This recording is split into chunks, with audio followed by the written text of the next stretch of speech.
Hello and welcome to the Genuine Learning Blog. My name is Melissa Galasso, and today we're going to talk about a recent framework that was issued by the AICPA related to fraud. This came out of the AICPA's Forensic and Litigation Service Fraud Task Force. And what I love about this is that it's really a beautiful visual. Unfortunately, today we won't be able to share those visuals with you as they are copywritten, and so the copyright on them applies, and it is behind the firewall.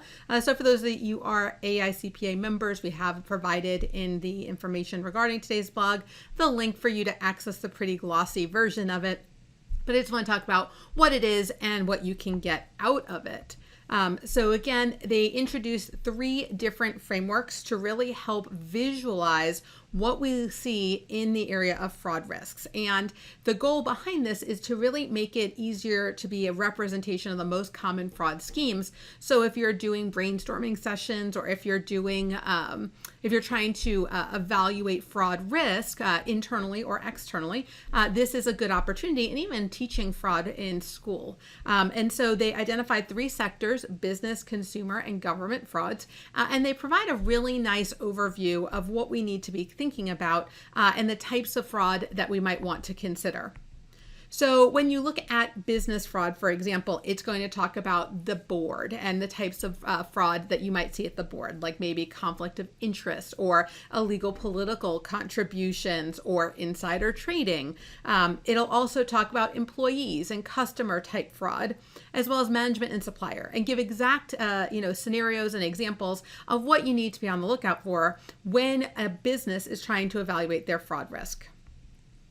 On the consumer side of the house, they look at various industries and the most common types of fraud perpetrated in the various industries. So we have real estate, retail, insurance, construction, and healthcare. And obviously each one have really unique ones. So for example, for retail, you might be thinking about credit card or bank card skimming, or mispriced goods and services, or price gouging, or unsafe products, right? The various types of considerations that we would want to think about.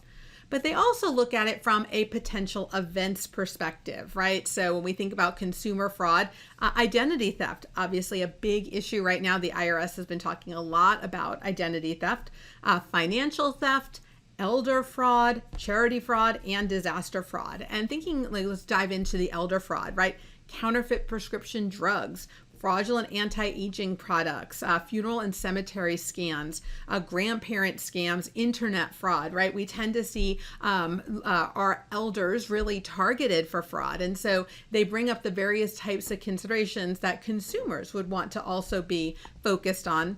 And then a whole host of potential frauds related to governments. And so here are just some of the ones that they have identified. Again, they have a beautiful glossy that includes all of them. I wanted to call attention to some of the key ones, but bid rigging, price fixing, asset misappropriation, right? Some of them are ones that you would expect.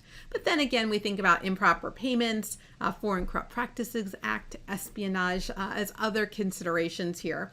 So the task force did a really great job of trying to aggregate where we have our potential risks and how can we think about them when we're trying to document our risk assessment, when we're trying to be responsive as auditors to risk assessment, and really educating the public about potential risks on the consumer side.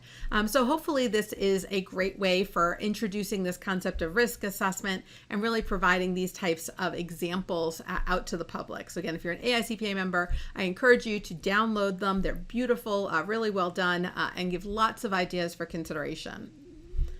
All right, so that's it today. Again, short and sweet, but hopefully helpful and relevant as we look forward to wrapping up maybe a single audit season or entering our financial statement seasons for the end of the year, giving us an opportunity to really resonate on these and to think about and really, try to use this to our advantage and use it as a memory jogger when we're doing our risk assessment. So thank you guys so much for joining me today on the Genuine Learning Blog, and I hope to see you on a future blog. Have a great day, guys. Bye-bye.